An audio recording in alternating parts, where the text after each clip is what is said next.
সর্বোচ্চ শাস্তি নিশ্চিত করতে হবে। আহতদের যত খবর আছে তার দায়ভার বহন করতে হবে। 3, দিনের বেলায় ট্রাক চলবে না, অর্থাৎ সকাল 6টা থেকে 8-12টা পর্যন্ত কোনো ট্রাক্টর চলবে না। ড্রাইভারের লাইসেন্স অবশ্যই থাকতে হবে। 5, বগুড়া জেলাতে ট্রাফিক পুলিশ নিয়োজিত হবে কমপক্ষে 3 জন।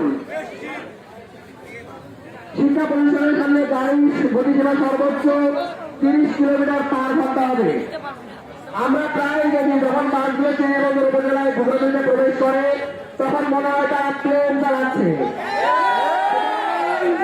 30 কিলোমিটার পার আওয়ারের উপরে কেউ যেন গতি উঠানো না পারে সেদিকে প্রশাসনকে লক্ষ্য রাখতে হবে।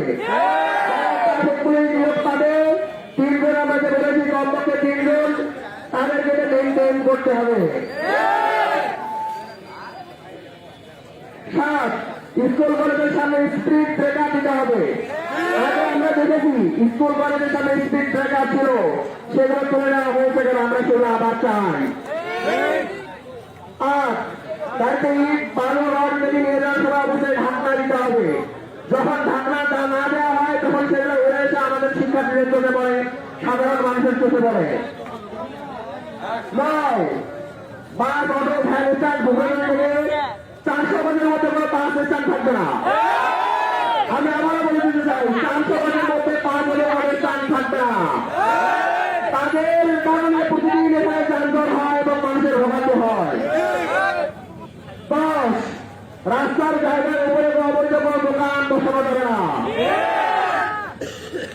আমরা আবারও মনে করে দিতে চাই আজ থেকে প্রায় 5 বছর আগে যে রেসিডেন্সিয়াল মডেল স্কুলের একজন শিক্ষার্থী নিহত হয়েছিল, সেখানে আমরা এই অনুসারে কাছে গিয়েছিলাম।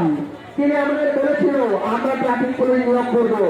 2 দিন পরে আমরা ট্রাফিক পুলিশ খুঁজে পাইনি। সুতরাং আমরা আশ্বাস চাই না, আমরা বাস্তবায়ন চাই। ট্রাফিক বক্স আছে, ট্রাফিক বক্স ছিল মানুষকে সান্ত্বনা দেওয়ার জন্য, সেখানে মানুষ অংশগ্রহণ থাকে, সেটা আমরা বাস্তবায়ন চাই। আমাদেরকে বুঝতে আর জন্য এরকম ট্রাফিক বক্স বসানোর প্রয়োজন নেই। আপনারা যদি বাস্তবায়ন করতে না পারেন তাহলে আমরা বলবো আপনারা ভুয়া প্রশাসন, আপনাদের মধ্যে কমজোরি আছে, আপনারা জনগণের